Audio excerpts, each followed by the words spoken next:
Hi, welcome to BC Video 10.3a Part 1, Introduction to the Calculus of Parametric Equations. So we already saw what parametric equations were, and that really was a review of what you learned in pre-calc. So now we're going to be finding the derivative of a set of parametric equations, and here's how it's going to work. The slope of the tangent line will always be dy dx because it's always rise over run, so that's a delta y over delta x. Dy dx, as you can see, if you just look at it algebraically, doesn't it make sense that it would be dy dt over dx dt? Because if I multiplied by the reciprocal of the denominator, the dt's would cancel, leaving you with dy dx. So dy dx is very easy. It is simply dy dt over dx dt. Now, what you're going to do is you are not going to change your equation. You don't need to eliminate t and change the equation into rectangular form. We're going to do that directly from the parametric equations. So if you look at chapter 10 on page 727, the first few questions are, that would be the wrong chapter. Sorry, ahead of myself. Okay, so the first few questions in 10.3 are find dy dx, and you'll notice they give you x and y either in terms of t or in terms of theta. So number 2, they give you x equals the cubed root of t, y equals 4 minus t. So right away I'll rewrite x as x equals t to the 1/3. dy dx is dy dt over dx dt. dy dt is the derivative of y with respect to t. That'll give -1.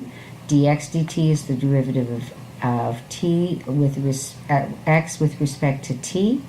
So you're taking d dt of each side, you'll get 1/3 t to the -2/3, and then we just rewrite this over 1/3 as 3, and t to the -2/3 moves up. Okay?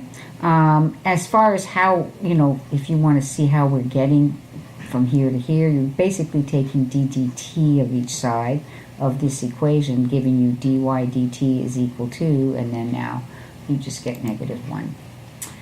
Okay, so before we go on to the second derivative, just to remind you of what really just happened, I know we wrote dy dx equals dy dt over dx dt, but really if you think of it, it's d dt of the numerator variable over d dt of the denominator variable. So what's going to happen is, for the second derivative of y with respect to x, it is going to be basically the same thing as d dx of y. So if we look at, instead of looking at it this way, if you look at it this way, d dx of y becomes d dt of y over d dt of that variable x. So if I have d dx of dy dx,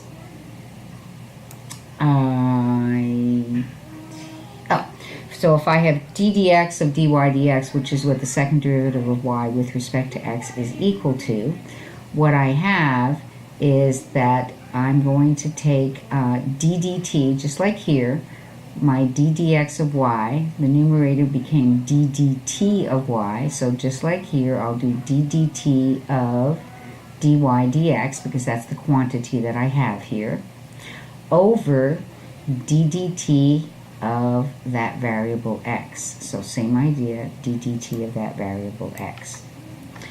So, to recap, and this is tricky, okay? dy dx is dy dt over dx dt, or a better way of thinking of it is d dt of y over d dt of x.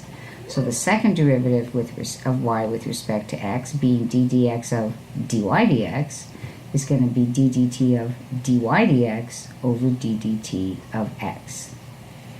Okay? One of the biggest mistakes people make, and I'll show you this right now, so dy dx, piece of cake, dy dt over dx dt, be careful you follow the order, right? It's the y's on top, x's on the bottom, because it's dy dx. So derivative with respect to t of 5t to the 4th is 20t cubed, derivative of this is 12t squared, and then you simplify. Now the mistake people make is they go, oh, that's the first derivative, I want the second derivative, and they just say 5/3. But that would be d dt of 5/3 t, but we're looking for d dx of dy dx. So you cannot do that. So again, if you think of it as d dt of dy dx over d dt of x, then you have d dt of this quantity over dx dt.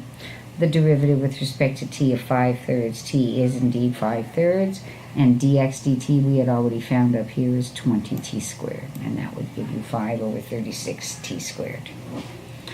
Okay, if we were to go to the third derivative of y with respect to x, it would be d dt of the second derivative over dx dt. So again, that would still be 12t squared on the bottom, only now I'd be finding the derivative of 5 over 36t squared.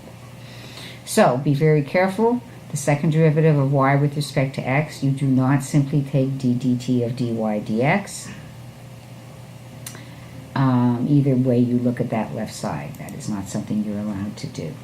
Okay, in exercises 5 through 14, it says find dy dx and find the second derivative of y with respect to x. And then it says once you've done that, find the slope at the given value. Well, of course, dy dx is the slope of the tangent line. And the concavity, well, remember, when the second derivative is positive, it's concave up. When it's negative, it's concave down.